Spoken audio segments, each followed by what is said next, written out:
On commence Jeux 7 et match avec une belle histoire et un bel exploit nyonnais. Souvenez-vous, l'histoire incroyable de Daniel Guzman et son papa, atteint d'une maladie orpheline, qui avaient tous deux à plusieurs reprises réalisé des Spartan Race, notamment avec une chaise roulante en Suisse. Et bien là, ils ont tous les deux réalisé leur rêve et sont allés jusqu'en Grèce, à Sparte, pour participer au championnat du monde. Une expérience mémorable, écoutez-les. Bonjour à tous, ça fait tout juste une semaine que nous sommes rentrés de Sparte, où nous sommes allés courir des Spartan Race. On se réjouit de venir sur le plateau vous raconter tout ça et surtout vous parler de l'équipe incroyable qui nous a soutenus et qui est venue nous aider. On vous embrasse très fort et à tout bientôt sur le plateau. Voilà, avec la fierté de voir cette médaille effectivement de finisher, donc ils sont allés jusqu'au bout de leur rêve et de ces courses. Et puis bien sûr, l'invitation est lancée. Donc Daniel et José-Louise, vous venez quand vous voulez sur le plateau d'NRTV pour nous raconter tout ça. On va parler maintenant des clubs de la région et pas mal de défaites, à commencer par une défaite rageante du bébé Seignon face à Montaix samedi au Rocher, un score de 69-72. Les Nyonnais sont 6e au classement de LNA et se déplaceront à Puy le week-end prochain. Une défaite aussi en hockey pour le HC Nyon, un match très physique contre Genève Académique. Une défaite 5-2 face à une équipe genevoise très solide. Nyon a réussi à prendre plusieurs fois le dessus dans le jeu, mais sans réussir à concrétiser les moments forts. Écoutons les réactions de Daniel et Anthony.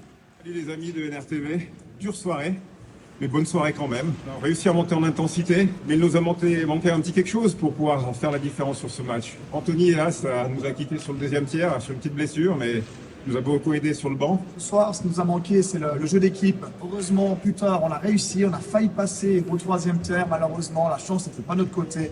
Et on a fait un bon travail final. Bon, bravo les garçons, bravo pour cette mentalité. Et puis Anthony, remets-toi très vite de ta blessure. Décidément, pour le Nyon Rugby Club, eh bien, c'est compliqué cette fin d'année. Il n'aura pas réussi à terminer correctement ce dernier match donc à domicile face à Avuzy, un score de 30-38. On espère que la trêve hivernale saura porter ses fruits pour la suite de la saison. Et rendez-vous donc pour suivre cette suite de championnat en mars prochain.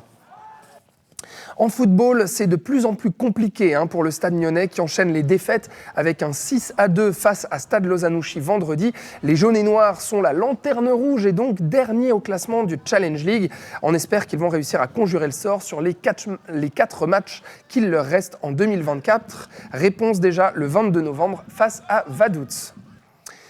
Et on termine avec de la voile, puisque c'est parti pour le Vendée Globe. 2 navigateurs de chez nous se sont élancés depuis les Sables d'Olonne ce dimanche. Justine Métro, que vous voyez ici, c'est son tout premier Vendée Globe, qui réalise donc son rêve. Et puis Alan Roura, que vous voyez sur les images, qui prend part à son 3e Vendée Globe consécutif, avec un départ en 12e position dans le peloton de tête. On va suivre bien évidemment sur NRTV les aventures de ces 2 navigatrices, qui viennent, on le rappelle, du club nautique de Versoix à la toute base. On espère pouvoir se connecter à eux lundi prochain.